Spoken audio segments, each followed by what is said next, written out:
Thierry m'apporte l'aide importante. Thierry met à ma disposition à Gombe un bureau pour moi. Je n'avais pas d'ordinateur, je n'avais pas d'imprimante pour imprimer. Il me dit, Symphorien, viens. Je te donne ce local. Tu as la connexion. Tu es là. Travaille. Je me rappelle à l'époque, il y avait des gens qui étaient frustrés autour de lui, certains collaborateurs qui ne comprenaient pas, mais comment ce monsieur pouvait venir dans notre bureau, travailler, ainsi de suite. Donc, la seule personne qui avait autorité sur eux était mon ami. Et c'est comme ça que je vais créer tous mes projets d'émission, d'entrepreneuriat sur terrain, d'enquête. Thierry Desmos, de la Croix-Rouge de Belgique, Marseillais de son état, qui n'était même pas de ma famille, a aimé ma tête, a considéré ma personne, lorsque mes propres frères et amis, camarades,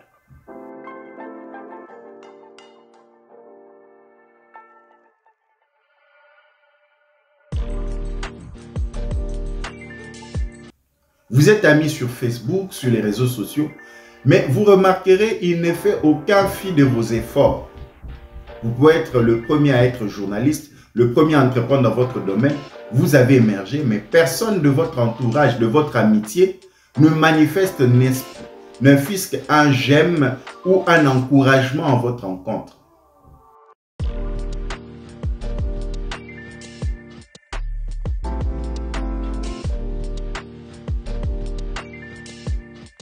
Nous avons des compétences autour de nous. Un frère qui sait coiffer, une sœur qui sait confectionner des habits.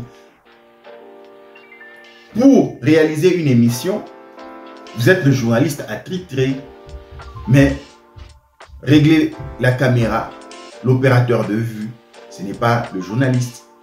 Le son, ce n'est pas le journaliste. Le montage, ce n'est pas le journaliste. C'est une somme de ressources, de compétences qui se met au service pour que vous puissiez atteindre un but.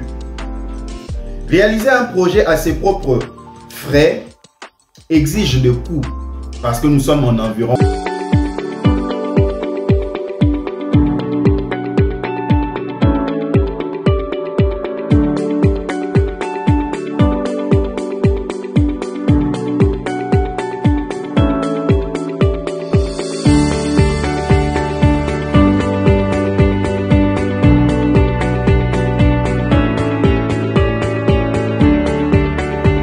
Partout où nous suivez, nous sommes très ravis de vous savoir nombreux pour ce nouveau programme. Je suis Symphorien Katende, journaliste et conférencier. Vous êtes dans notre programme de communication pour le changement de comportement afin d'atteindre l'épanouissement. Quel est l'entourage qu'il nous faut pour atteindre nos objectifs? Une fois, j'ai un projet, je vais voir un ami qui à l'époque est le représentant pays d'une grande structure internationale en République démocratique du Congo. Je lui présente mon projet. Il est attiré par le projet, mais il ne comprenait pas pourquoi je n'étais pas accompagné. Cet ami est représentant pays d'une structure. Il est belge et je ne pensais pas qu'il pouvait être touché par mon projet et m'accompagner. Mais j'avais des amis proches avec lesquels nous avons évolué, qui me connaissaient bien, ainsi de suite. Mais auprès de cet ami que je pensais très lointain, parce que notre seule affinité, c'était ce milieu professionnel, mais lui s'est ouvert facilement pour m'accompagner. Et grâce à lui, j'ai mon premier programme télévisé. Grâce à lui, j'ai mes tout premiers invités sur mon plateau, à l'époque, genre et volontariat, diffusés sur Kin 24 Télévision. Et plus tard, il est mon premier parrain dans l'organisation de la cérémonie de soutien aux acteurs socio-humanitaires, appelée Trophée Mukeni Mbaye. ça m'a touché et j'ai compris une chose que j'aimerais aussi vous partager. L'entourage qu'il vous faut pour réussir dans votre projet.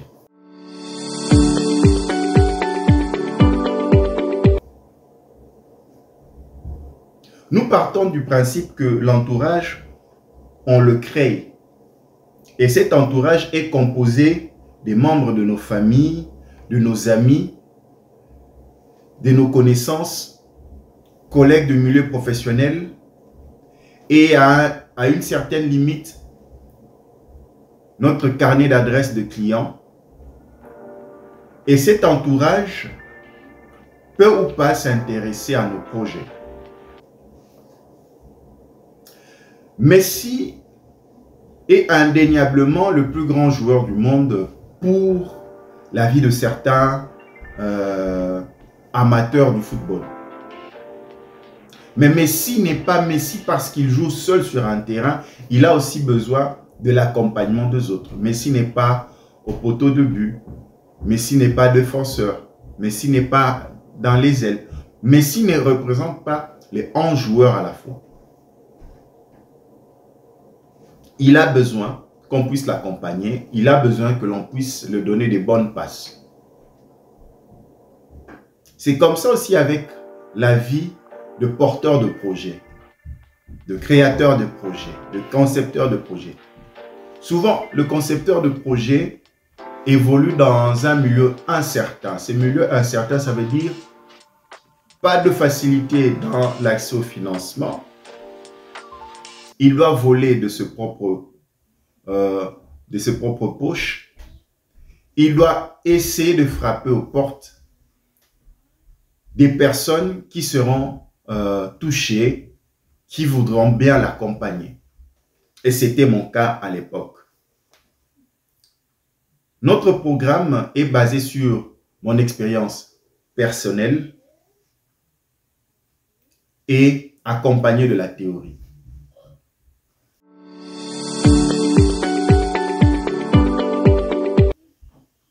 Beaucoup des jeunes sur le continent africain et des jeunes partout dans le monde ont eu de bons projets, mais ces projets ne sont pas arrivés à maturation parce qu'ils n'avaient pas de bonnes personnes pour les accompagner. Ils n'avaient pas de business angels, ils n'avaient personne pour les soutenir. Beaucoup de projets sont restés dans des tiroirs. Beaucoup de personnes sont restées dans des dossiers fichés des ordinateurs portables. Beaucoup de dossiers sont restés dans des cahiers parce qu'il n'y avait personne pour accompagner.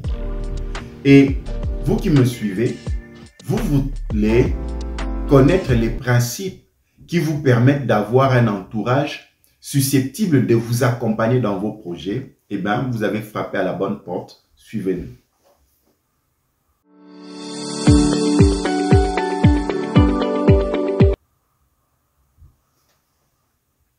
Quels sont les 5 principes qui permettent à une personne de développer un entourage susceptible d'influencer positivement la réussite de ses projets? Nous évoluons surtout dans les milieux incertains, dans des environnements incertains, où faire le business demande nécessairement des ressources auxquelles nous n'avons pas accès. Beaucoup d'entre nous évoluent dans des environnements auxquels ils n'ont pas accès aux ressources indispensables pour faire décoller leur projet. Et pour ce faire, ils sont obligés de passer par différentes personnes susceptibles d'accompagner, susceptibles de booster. Mais pour y arriver, il faut 5 principes. 5 principes pour construire son entourage. Et ces 5 principes, nous allons les voir ensemble.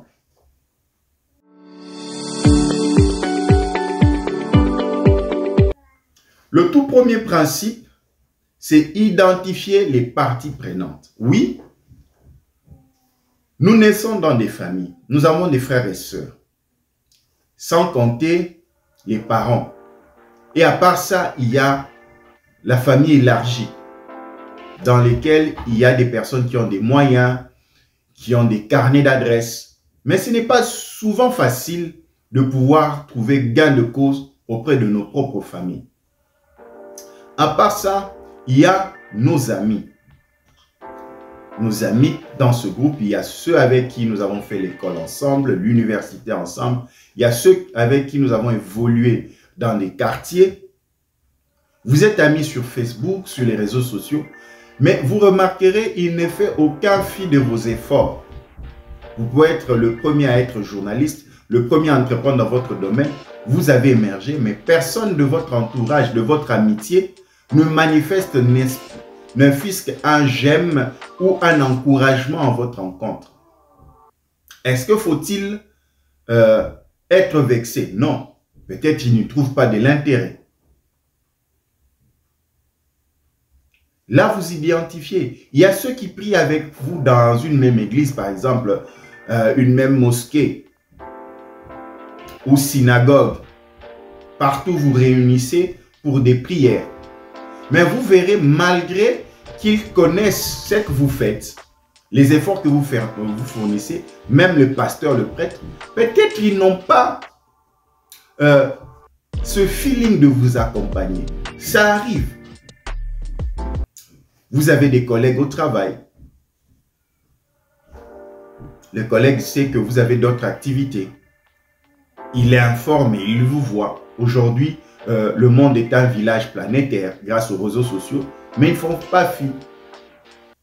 Vous avez cet entourage de connaissances, des personnes que vous avez rencontrées dans des fêtes, dans diverses circonstances, mais qui ne sont pas nécessairement impliqués dans ce que vous faites. Alors, comment identifier les parties prenantes? Les parties prenantes, ceux qui peuvent vous accompagner dans vos projets. Les parties prenantes qui ont des ressources auxquelles vous avez besoin pour l'avancement de votre projet.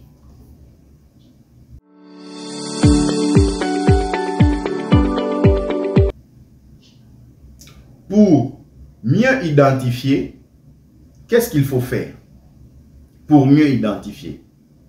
Le savoir-vivre ensemble. Le savoir-vivre ensemble permet de créer une connexion avec vos interlocuteurs au sein de votre entourage. Dans le savoir-vivre, vous allez développer certains comportements, certaines habitudes qui vous permettra de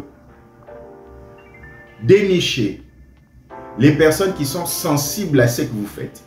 Souvent, ils ne seront pas nombreux. Souvent, ils ne seront pas nombreux. Et ce savoir-vivre est un élément important. Vous devez avoir la capacité, la qualité de bien parler aux autres, de les considérer, un respect mutuel, une solidarité.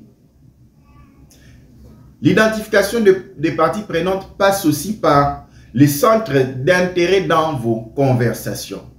Développer des discussions plus riches et plus intéressantes qui peuvent aboutir à faire ressortir les compétences que vous avez, les projets que vous réalisez et les opportunités que vous offrez, de telle sorte que votre interlocuteur soit attiré par ce que vous dites. Le centre d'intérêt. Qu'est-ce que vous vous dites dans les conversations? Quels sont souvent les sujets de conversation avec vos amis, avec votre entourage, avec votre famille? Quels sont les sujets de conversation? Vous êtes porteur d'un projet, vous devez avoir un savoir-vivre. Vous êtes porteur d'un projet, vous devez savoir sélectionner vos centres d'intérêt dans les conversations. Je vais vous faire rire une fois. Nous sommes dans une entreprise.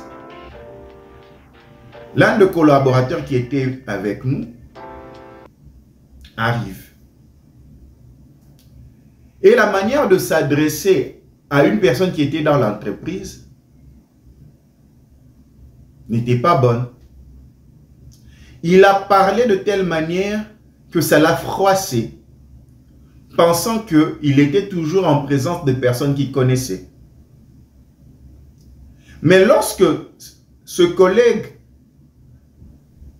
est arrivé le temps de faire appel à cette personne plus tard, cette personne ne pouvait plus le répondre favorablement du fait qu'il l'avait froissé initialement.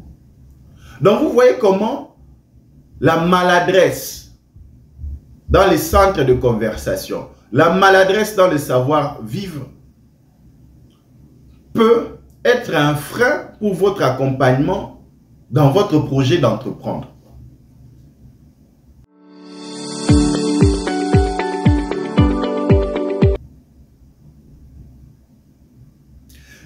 Savoir catégoriser les relations. Oui, vous avez un entourage, mais il faut savoir classifier chaque relation dans votre entourage. Parce qu'il ne faut pas tout mélanger.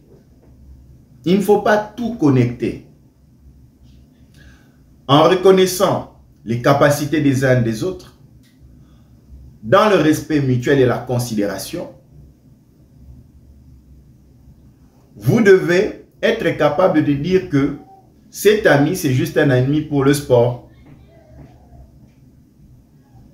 Cet ami, c'est juste pour la prière. Cet ami, c'est juste pour telle circonstance. Pourquoi? Ce n'est pas toi qui attribues la qualité de l'amitié ou des relations ou d'affinité, mais c'est le rendu au moment de vos échanges. Si tu as un ami qui te parle tout le temps de la bière, mon cher, le samedi on va aller boire. Mon cher, le samedi, quelqu'un qui te parle tout le temps des femmes. Mon cher, telle petite est jolie, telle petite. Déjà dans son expression, tu sais là où le catégoriser. Souvent tu as un ami mécanicien. Parce qu'il est ton mécanicien favori, vous avez établi des relations. Vous pouvez échanger. Mais ce n'est pas à cet ami mécanicien que vous allez établir vos causeries sur des dossiers professionnels. Il va vous aider en quelle qualité, avec quelle capacité par rapport à vos dossiers de travail. Le rapport que vous établissez avec vos parents ne sont pas les mêmes rapports que vous allez établir avec vos frères et sœurs. Le parent est parent, vos frères et sœurs sont frères et sœurs. C'est cette capacité-là pour ne pas mélanger. Parce que lorsque vous mélangez, vous ne classifiez pas vos affinités dans votre entourage. Nous avons des compétences autour de nous. Un frère qui sait coiffer, une sœur qui sait confectionner des habits. Pour réaliser une émission, vous êtes le journaliste attitré, mais régler la caméra, l'opérateur de vue, ce n'est pas le journaliste. Le son, ce n'est pas le journaliste. Le montage, ce n'est pas le journaliste. C'est une somme de ressources, de compétences qui se met au service pour que vous puissiez atteindre un but. Réaliser un projet à ses propres frais exige des coûts parce que nous sommes en environ votre capacité à être porteur d'un projet. L'identification, nous récapitulons. Dans l'identification des parties prenantes. Les parties prenantes d'où? Parce que dans notre entourage, il y a toujours des personnes qui peuvent nous aider à réaliser nos projets. Donc, pour qu'ils soient des parties prenantes, 1. Comment les identifier? Avoir le savoir-vivre. 2. Définir le centre d'intérêt dans vos conversations. 3. Savoir catégoriser chaque relation au sein de votre entourage.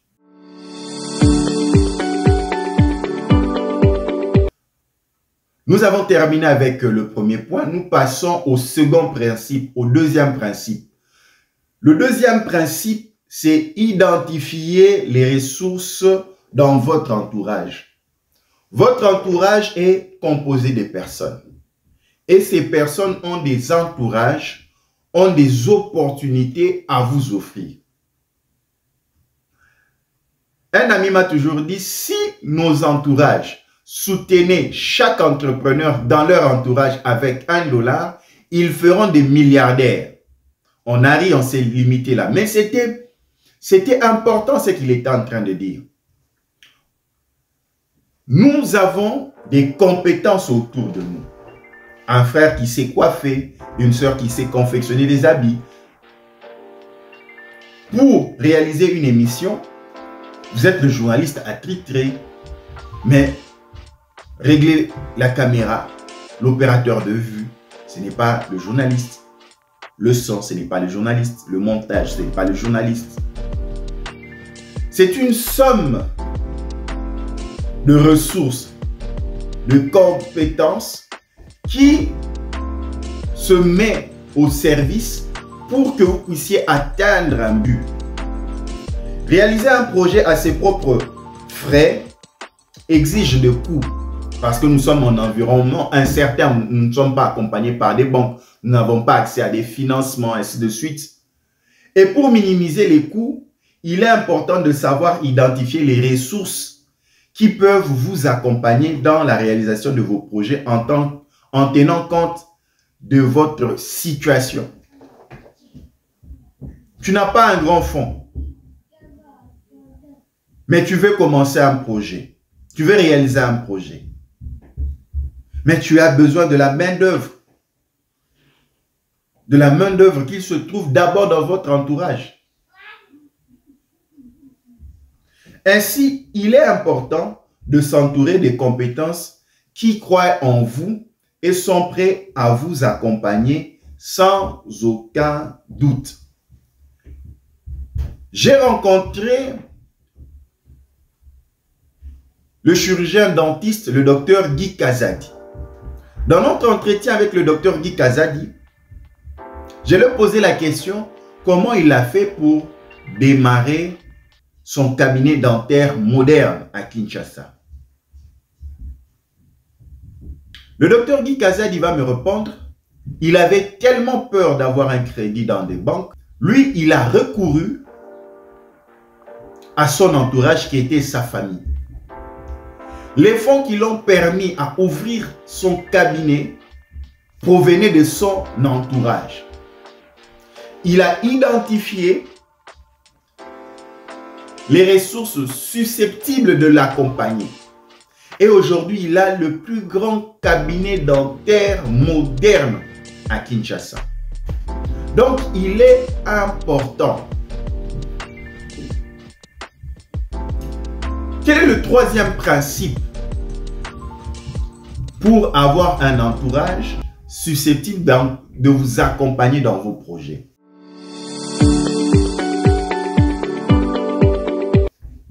Le troisième principe, c'est la redevabilité à votre entourage. Par redevabilité, nous devons comprendre qu'à chaque fois que vous réalisez un projet, il faut toujours démontrer et être reconnaissant à votre entourage. Le démontrer de l'importance. Cette forme de gratitude dans la réussite de vos projets grâce à ces personnes. La redevabilité. Tu as monté un projet, tu avais l'équipe de techniciens qui sont venus dans ton projet, pas parce que tu avais tous les moyens pour leur payer, pour répondre à leurs besoins, mais parce qu'ils croient en toi, ils croient à ton projet. Le minimum, c'est être redevable à ces personnes-là, à les encourager, à démontrer que c'est grâce à eux que tu es ce que tu es. C'est grâce à eux que tu as pu atteindre tes objectifs. C'est vrai, tu es le porteur de la vision. Mais eux t'ont donné la force par leur temps, par leur connaissance, par leur implication pour que ce projet puisse atteindre la maturité. Les banques ne t'ont pas donné des financements. Ta famille ne t'a pas accompagné. Personne. Mais c'était cette jeune dame-là, c'est ces jeunes monsieur, c'est ce papa de ton église, c'est cette maman voisine qui a cru en toi, qui t'a donné un fonds pour commencer ton voyage vers Dubaï. C'est ce frère, ce grand frère qui a cru à ton projet, qui t'a mis à disposition les matériels pour pouvoir démarrer ton entreprise. Donc, la moindre des choses, c'est de placer la redevabilité.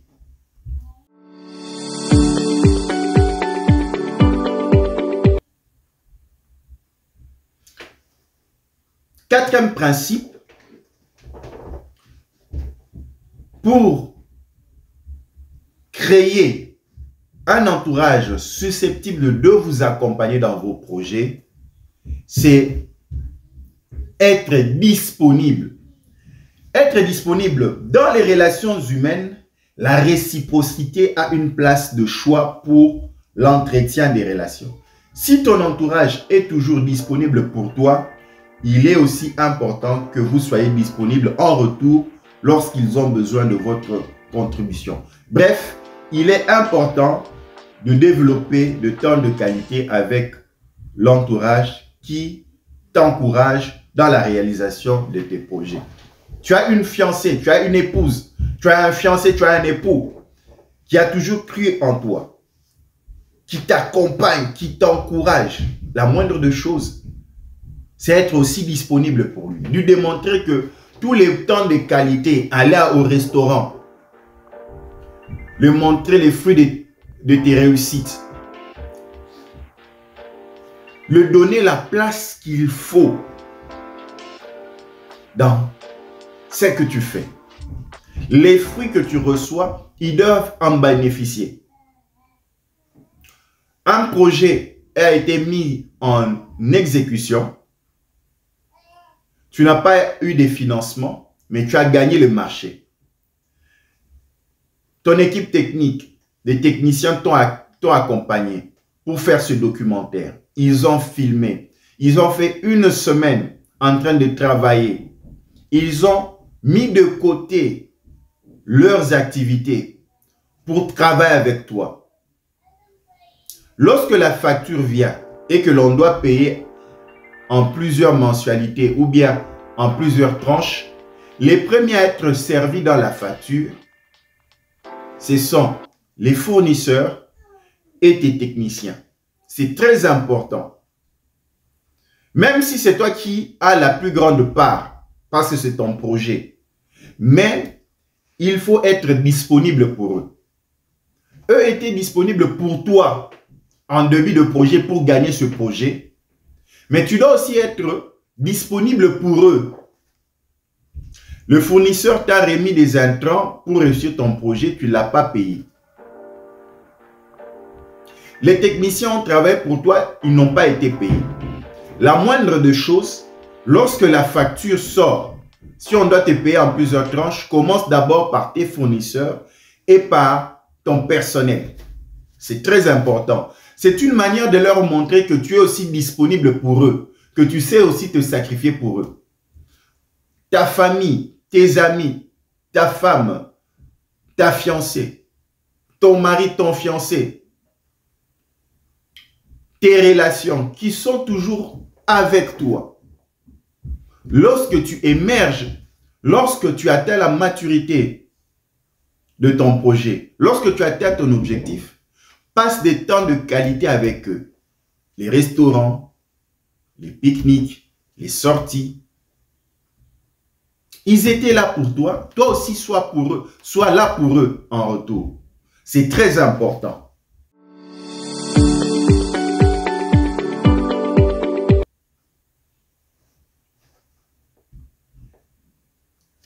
Cinquième principe pour avoir un entourage disponible afin de vous accompagner dans la réussite de votre projet, partagez les ondes positives. Partagez les ondes positives. Ne jamais tenir compte du grand nombre de ton entourage qui ne t'encourage pas. Et surtout, ne pas suivre les avis et considérations négatifs dans le but de te décourager. Nous avons un grand nombre d'amis sur Facebook. Nous avons un grand nombre d'amis sur Twitter.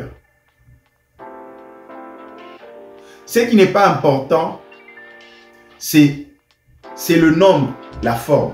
Ce qui est important, ce sont les échanges inbox. Comme m'a toujours dit mon ami représentant pays, il me dit, Symphorien, ce n'est pas le nombre qui compte, mais ce sont les interactions inbox. Quelqu'un qui sait être là pour toi. Il y a des personnes qui en valent 1000. Il est avec toi. Il remplace 1000 personnes de ton entourage qui devaient t'accompagner.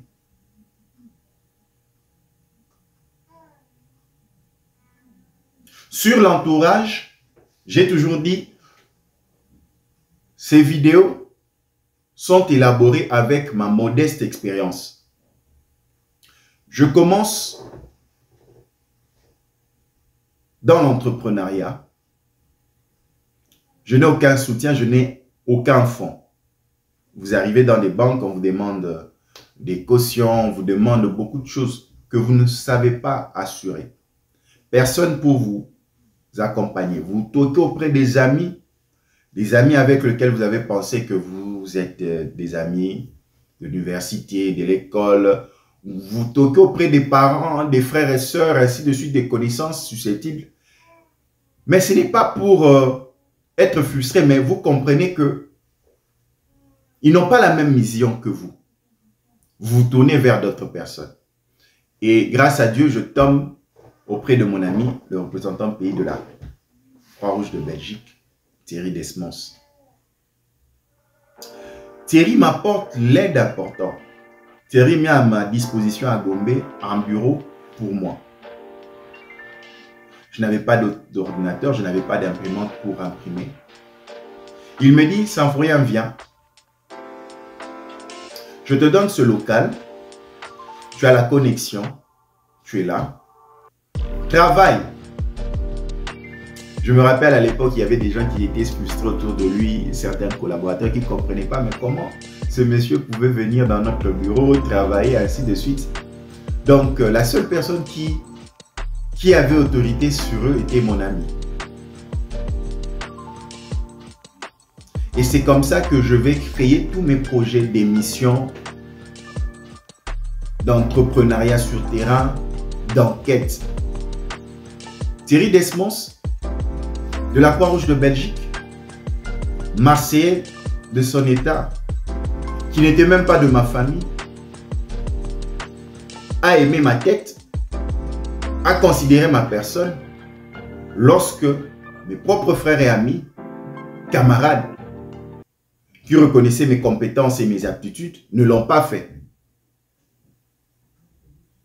Et certains cercles que j'ai trouvé important d'y accéder, parce que j'aimais leur vision, les portes m'ont été fermées. Tu sais, lorsque une porte t'est fermée, un autre va s'ouvrir. Mes premiers programmes médias, je l'ai toujours dit, j'ai voulu le faire à Télé 50. J'arrive à Télé 50, on m'explique, les programmes extérieurs ne sont pas acceptés. À l'époque, je ne savais même pas que Kin 24 Télévision, la chaîne du sénateur André Kimbuta existait. Mais lorsqu'un ami m'amène dans son projet, que j'accepte de faire volontiers, sans aucun frais, et lui en retour me met en connexion avec cette chaîne, l'opportunité de la chaîne. Mais comme j'avais la préparation, j'étais prêt. Depuis le bureau de Thierry, j'ai saisi cette opportunité et je suis devenu manager média dans tous mes programmes. Je rencontre l'ambassadeur du Canada, Nicolas Sima. Même chose. Je vais auprès de certaines personnalités que je connaissais de l'époque pour m'accompagner dans mes projets. Les portes étaient fermées. Mais Nicolas Sima accepte de m'accompagner dans tous ses projets, peu importe. Accepte de m'accompagner dans tous mes projets peu importe les préoccupations qu'il avait. 3 ans d'affilée, il m'a accompagné dans toutes les phases du trophée Mukendimba. Lui, Canadien, personnalité, ayant occupé des grands postes dans le monde, m'a donné confiance. Et je me souviens, Nicolas Simard est atteint de la COVID-19. Aussitôt guéri, la première personne que l'ambassadeur a voulu voir, c'est moi. Il devait sensibiliser sur le Covid-19. Vous allez comprendre que la force, c'est d'abord avoir un projet. Ne vous fiez pas à votre entourage. Ne vous fiez pas au nombre d'abonnés sur YouTube, Facebook. Non, non. Ne vous fiez pas à ça. Parce que ce n'est pas ce nombre-là qui va t'accompagner dans le projet. Non, non. Ne vous fiez pas aux j'aime. Ne vous fiez pas aux commentaires. Il faut plus vous fier au inbox, aux messages de soutien et d'accompagnement. Mes projets ont été soutenus par des personnes que je n'ai jamais vues.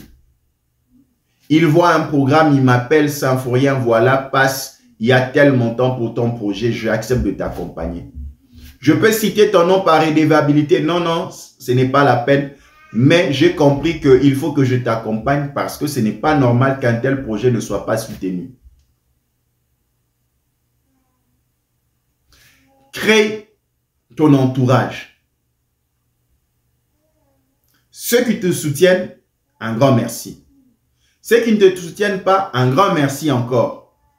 Mais sache que tous ceux qui vont t'accompagner dans ton projet viendra toujours de ton environnement, de ton travail. Mon pont entre Télé 50 et Kin 24 n'est qu'une personne qui a toujours été dans mon entourage. Roby Tissomba. Kin 24 m'a ouvert beaucoup de portes. La Croix-Rouge de la RDC m'a ouvert beaucoup de portes. Vous travaillez dans un environnement incertain, il n'y a pas de financement, il n'y a pas d'accompagnement, mais il est toujours possible.